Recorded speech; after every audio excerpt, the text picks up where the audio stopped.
Bismillahirrahmanirrahim. 334 hadis. Kişini maqtamaklığı neçik bolma gerek? An Abdurrahman bin Abi Bakr an abihi anna raculan zukira inden nabiyyi. Bir keren bir kişini eskeriyen Peygamber sallallahu aleyhi ve sellem'in yanına. Fa asna aleyhi raculun hayra. O yerde bir başka kişi şu adamını maqtab arukuyda söyledi. Faqala nebiyyü Peygamber etti sallallahu aleyhi ve sellem vayhak qata'ta unuqa sahibika. Adar şey bolsun. Kardeşini boynun kestin. Yakuluhu miraran. Neçe kereler adar şey bolsun. Kardeşini boynun kestin deyip şöyle ayet dedi. Adar şeyin manası bununla ay maqtagan adamga ayıp ete. Etme taraq tuğuledi şu işini deyip.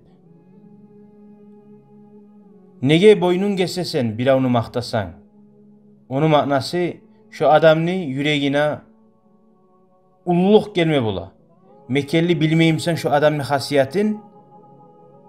Okuyda o adamlar maqtagan zamanla hali şurayı tursamına yaray deyip dağı yaxzaklardan arkka kalma bula.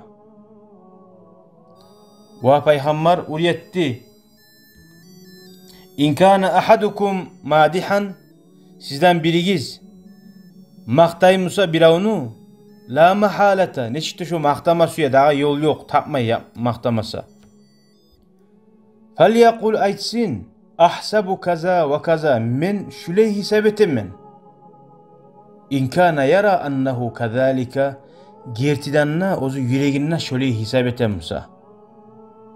Ama yaramak üçün, balağına girmek üçün maqtaygan zat, ondan bek soğulgan zat yoktur. Şöyle yüreğine gerti görüp maqtayımsa da men hisab etemen şu adamın şuley adamını baytip. Ve hasibuhu Allah. Ve oğar hisab etegenine Allahu Teala bolur da bayta, eğer yalgan aytip maqtayımsa. Ve la yuzakki alallahi ahada.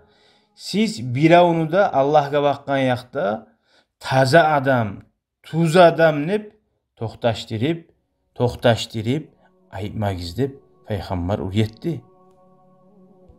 Ne get tugulesi adamını gerti kuydaki ne getin bir Allah tugulesi gormay. Birav Mekkeli cennetke giren adam. Şu imanı 100% imanı var adam. Onun birav da aytip olmay. Neçte yaxşı adamlaga sanayman şu adamını.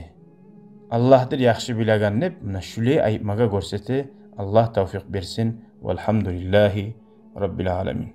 Дорогие зрители, благодарим вас за просмотр. Не забудьте поставить лайк, подписаться на наш канал и нажать на колокольчик, чтобы не пропустить следующее видео.